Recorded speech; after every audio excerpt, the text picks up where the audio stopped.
dia enquanto jornalista, claro que há diferenças conforme vai passando de empresa para empresa, naturalmente, mas define-o como uma atividade, essa atividade de jornalista como uma atividade tão absorvente que eventualmente passava tempos sem folgar, trabalhava os fins de semana. Sim. Em termos de rotina, como é que caracteriza essa atividade?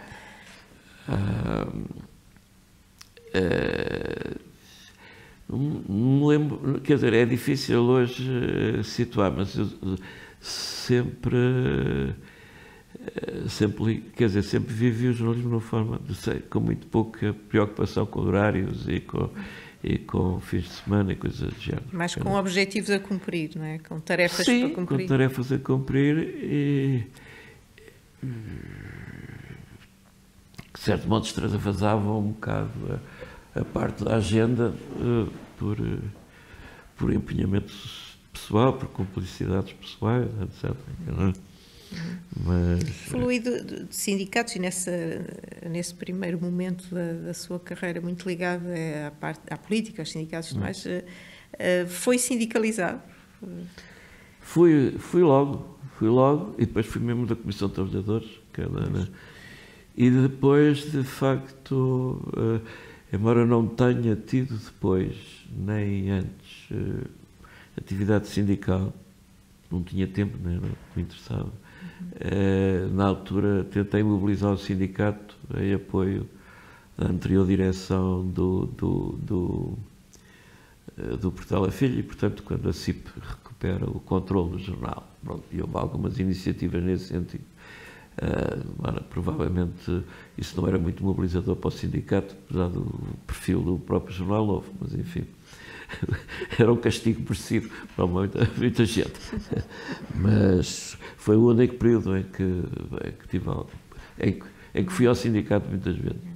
E para si o Sindicato dos Jornalistas teve um papel especialmente importante, por exemplo, neste momento mais quente de transição para a democracia, vê-o como uma entidade importante? Não tenho ideia. Não vejo como importante, mas não sei, quer dizer, penso que não, e penso que não sei, tenho a ideia que o sindicato também refletia as várias posições políticas e a posição maioritária era aquilo que era o Diário de Notícias da época e as tensões que levaram ao encerramento de alguns jornais, etc. Mas eu, de facto, não, estava demasiado metido no Jornal Novo e acho que não uma atividade política externa para me interessar pelo sindicato. Depois cheguei a trabalhar para o Estado-Maior-General das Forças Armadas, quando já estava no Diário de Notícias, havia uma rede. Há imensas coisas que nunca chegaram aos jornais e certamente já não chegarão, porque... Pensa em quê, concretamente? Como? Pensa em quê quando diz isso? O que é que eu penso? Sei lá, penso que fiz a seguir ao 25 de novembro, acho que depois quando estava à espera do Diário de Notícias, durante o Diário de Notícias, fiz a revisão do regulamento de disciplina militar, tinha saído da tropa, estava a colaborar com um grupo que tinha, através do Sousa Castro, tinha uma forte ligação primeiro aos 9 e depois ao Yanes, já presidente, e portanto participei em muitas reuniões ou de preparação de entrevistas e de mesas redondas do Yanes. Eu pedia preparação, pedia textos a várias fontes. Eu acho que ele se relacionava tanto com a CAP como com um grupo que vinha da Luar e que era pela autogestão revolucionária do proletariado, que depois se dissolveu. Portanto, porque a Luar dissolveu-se em várias tendências, não é? Uma entrou no PS, outra ficou fora, várias outras ficaram fora. Uma teve uma organização de sentido conselhista e autogestionário, que depois também perdeu essa característica, mas teve durante muito tempo uma colaboração muito forte e muito clandestina muito informal, clandestina, com o Palácio de Belém. Eu não tinha cartão para entrar no Palácio de Belém, mas a par do jornalismo ia fazendo uma outra atividade, digamos, ligada a Belém, ligada ao Conselho da Revolução. No percurso que teve no jornalismo, deu conta certamente e viveu mudanças a vários níveis da prática jornalística, nomeadamente informatização, até a própria organização da empresa, das redações. Que momentos apontaria como interessantes? No Jornal Novo já escrevíamos numas folhas muito grandes, com uma série de códigos, umas folhas estandardizadas, com uma série de códigos que, em princípio, deveriam ser lidos por um computador, no sentido de apagar o que estava escrito antes, intercalar, não sei o quê. Nós não conseguíamos, em geral, usar aquilo bem e, portanto, usávamos aquelas folhas com aqueles códigos mal feitos e depois iam para uma datilógrafo. E isso, portanto, no Jornal Novo, isso já aconteceu. Escrevíamos as máquinas de escrever, não sei o quê. Depois passámos à informatização.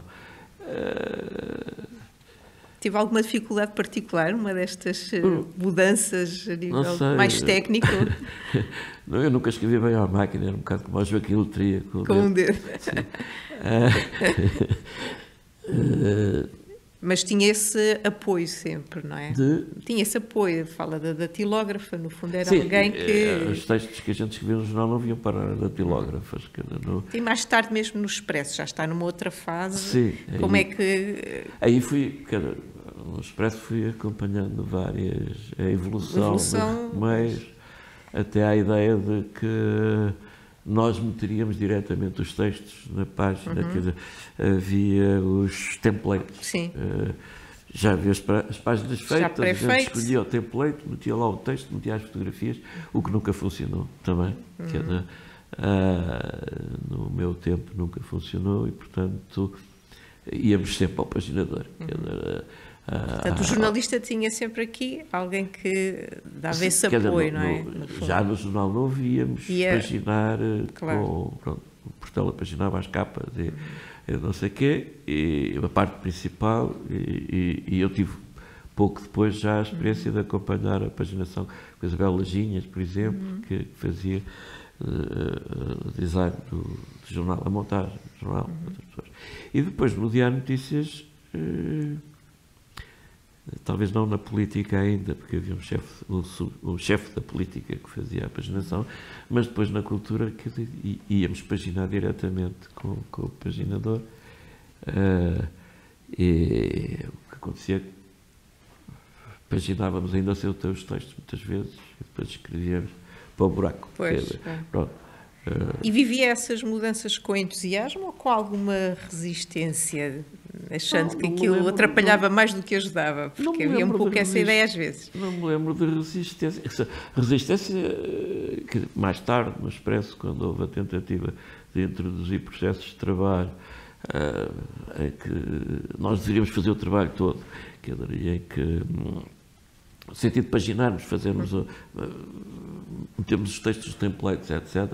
Aí havia uma resistência efetiva e também na lógica dos textos, enfim, dos textos paginados já todos, irem depois para o copy desk, que a gente já perdia o controle e eu aí ia buscar os textos outra vez. O que é que desagradava nesse processo? Que era no caso dos templates e da paginação automática, tornava as coisas absurdas porque os formatos estavam estandardizados. Era a rigidez, não é? E extremamente rígidos. Mas, de facto, isso aí nunca funcionou, nunca entrou assim. Embora o que se foi vivendo foi, de facto, uma crescente rigidez nos processos de paginação, nas opções de paginação, não é? Com os textos que foram crescentemente standardizados e com formatos pré-definidos, etc. E havia sempre uma resistência Claro. a esse tipo de lógica, que hoje será completamente dominadora. Sim, é diferente. Quer dizer, na altura podiam-se publicar textos de 25 mil caracteres, ou 30 talvez não, 25 mil caracteres, 20 e tal mil. Ia-se ao Arco de Madrid, podiam-se escrever em 3 semanas, 3 artigos sucessivos, um sobre o Arco, outro sobre as exposições de museus, outro mais não sei o quê. Havia por um lado, uma liberdade de ir fazendo aquilo que apetecia, e por outro lado, não havia um condicionamento no sentido de dizer que não há mais do que 10 mil caracteres, ou 5 mil, coisa do género. Isso é impossível pensar. Hoje, as condições de trabalho de hoje são aparentemente profundamente desagradáveis e insatisfatórias. Na altura era muito à vontade de quem estava ali, ou chefiava, ou mesmo quem estava... Do próprio jornalista tinha mais liberdade, não é? Nesse sentido, claro. Pegando aqui nessa ideia de resistência e voltando um bocadinho atrás, em relação à não vontade de entrar na área da cultura e tudo mais que disse há pouco, como é que, depois entrando e estando no Expresso, naturalmente nessa área, como é que era o reconhecimento por parte da família, dos amigos, estar nessa área da cultura e fazendo peças relevantes, todos nós nos lembramos do que foi escrevendo sobre artes plásticas, nomeadamente, não é? Como é que era o reconhecimento? Mesmo até pensando no seu pai, nomeadamente, como é que ele via o seu trabalho numa área que era da cultura? É menos isso do que... portanto, quando eu tive sempre a ideia de, ao mesmo tempo que, por exemplo, fazia política e achava que isso era legítimo e necessário, no Expresso, e não só, quer dizer, nunca quis escrever para catálogos, para galerias ou para outras coisas já. E, portanto, havia aí uma compartimentação clara. Era essencialmente crítico, não é? Também, não, eu nunca quis ser crítico só, não. Eu defendi-me sempre porque acho e achava e acho, quer dizer, que os jornais não têm espaço para ter críticos hoje. Acabou aquele universo dos anos 60, 50, em que os críticos de teatro iam ver o espetáculo, depois faziam crítica, em que tudo tinha, todas as exposições de teatro. E havia a expectativa do que o crítico iria... Sim, e havia espaço para todos os dias, tal como havia a crítica de televisão diária, havia o teatro diário, os concertos, tudo isso. Mas isso já não, é antes do meu tempo. Apesar de tudo, aquilo que eu apanho é um sítio onde... já nos anos finais de 70 e princípios de 80, no Diário de Notícias, era, apesar de tudo, um espaço disponível para se fazer, para se escrever. Eu passei para o Expresso porque publiquei 4 artigos seguidos sobre a exposição dos anos 40 na Gulbenkian, feita por Augusto de França.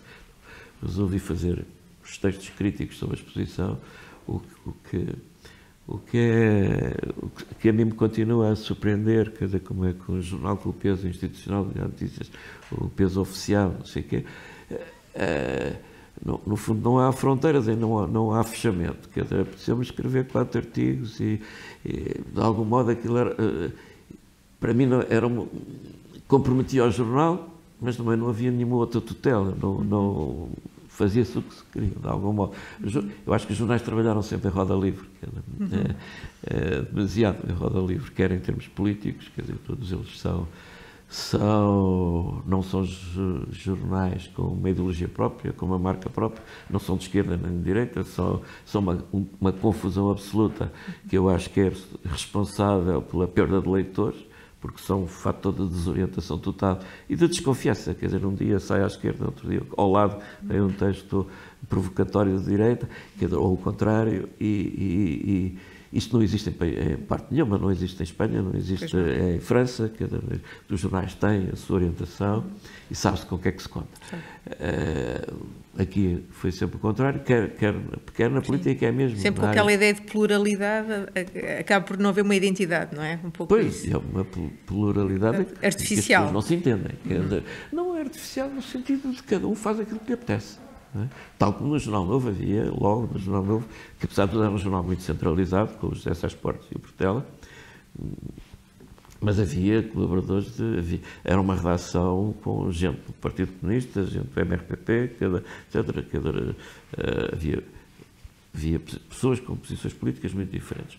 O que havia era uma capacidade de escolha e de apreciação dos artigos. O normal era, aquilo que eu acho normal é mandar artigos para trás, mandar reescrever. Não é? O que a certa altura, julgo que hoje não acontece, praticamente. Bom, estava...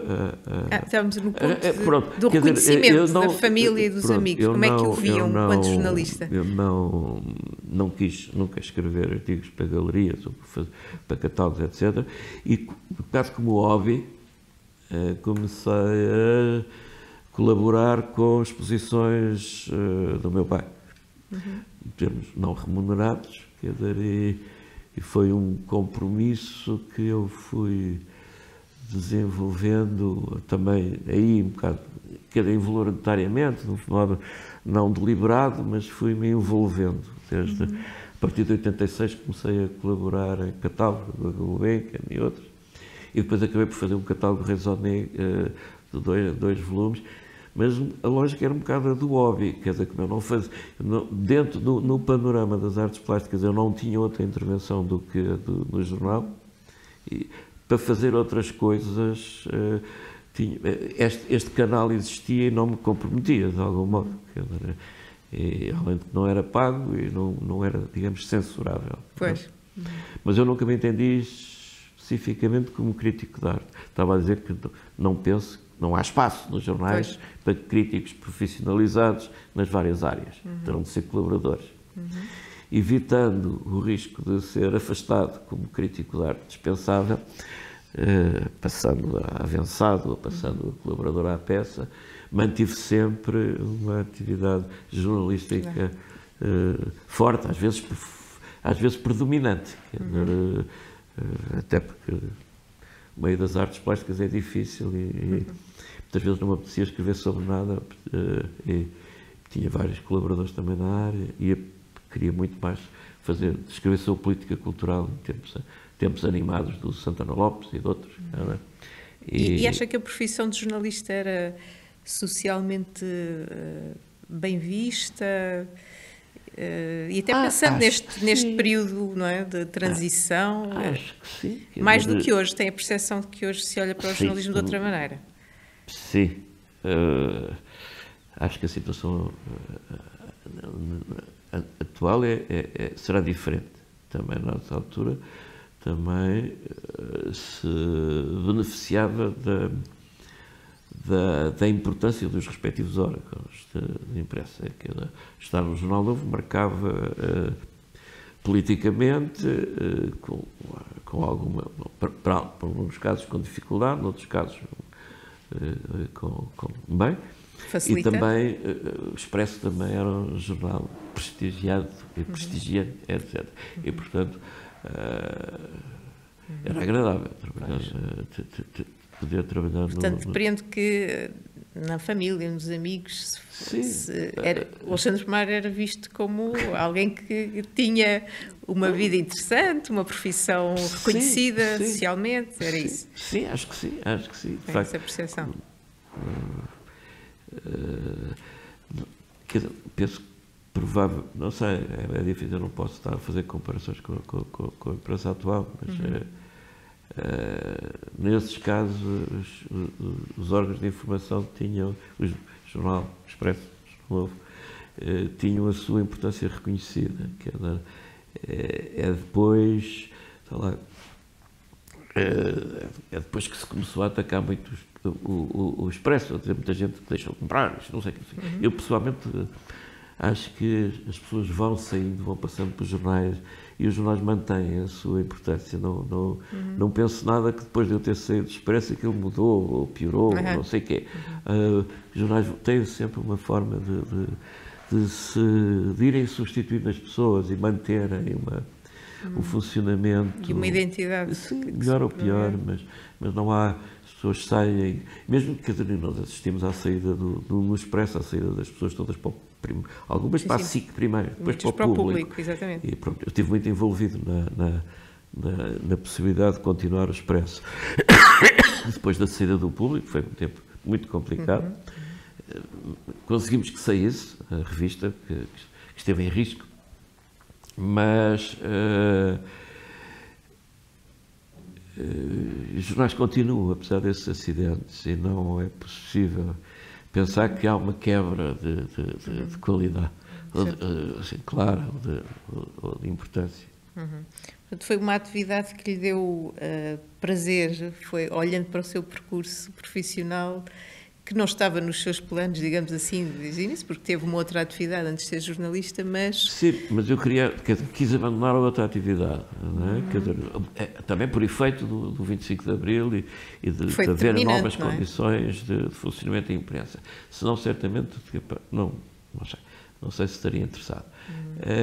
Mas gostei de ser jornalista e também gostei de ter deixado de ser jornalista a partir do momento em que saí, que me reformei, quer dizer, já vão há muitos anos, quer dizer, de 2007 até hoje, já são 14 anos ou coisa do género, e acho que fiz algumas coisas que eu gosto muito, que me deram muito prazer e que eu penso que são importantes. Editar livros e coisas do género, depois de sair dos jornais. Coisa Portanto, saiu com alguma tranquilidade, pensando missão cumprida e agora vou para outra atividade? Saí com tranquilidade em termos de condições materiais. Pois, isso. Pronto, isso desde foi, logo. Claro. Foi absolutamente decisivo e isso é irrepetível. Hoje não aconteceria assim. Eu penso que tive muita sorte nos vários episódios, desde ser psicólogo militar, ou entrar para o jornal, passar para o Expresso, sair em condições muito favoráveis. Um ano depois já não seria assim. E portanto, eu acho que tive sorte, que fui explorando as várias circunstâncias. Com sorte ou com êxito, como quiser. Eu fui fazendo o que me apeteceu. Que agora essa sensação de que tenho tinha a sensação liberdade. de ter feito nos jornais aquilo que me apeteceu. Com o castigo não poder ter continuado na política. Mas que ainda assim não lhe retirou esse prazer que depois foi tendo ao longo do outro percurso. Foi um acidente, mas foi o princípio de outra carreira. De outra carreira, no fundo. Não é? Provavelmente mais tranquilo e mais fácil do que na política, que é mais complicado. Pois, tem os desafios. Só para terminarmos então, olhando, realmente já saiu em 2007, mas continuando a ser um consumidor de notícias e acompanhando, não é? Assinante vários jornais portugueses e estrangeiros. Como é que vê o futuro da profissão? Fala-se muito, não é? E está muito na ordem do dia os desafios que o jornalismo tem pela frente, nomeadamente com todo este panorama de redes sociais, de perder o monopólio da informação, não é? Como é que vê a entrada também de jovens nesta área? Seria uma escolha a repetir, se fosse agora?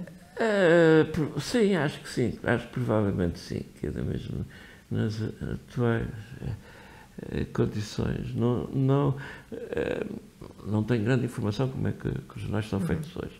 Tenho notícias de grandes dificuldades por parte de algumas pessoas que foram jornalistas entusiastas e que encontraram-se percursos que se foram estrangulando ou que se tornaram extremamente desagradáveis, etc.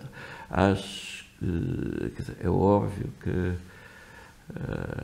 mesmo nos principais jornais, as pessoas que estão à frente das secções são muitas vezes muito desqualificadas para o efeito e, portanto, que sujeitam as pessoas que entram a imposições e a obrigações penosas, que, pelo que eu sei, acabam por fazer sair algumas pessoas interessantes que não conseguem ter nos jornais condições de trabalho aceitáveis. não é?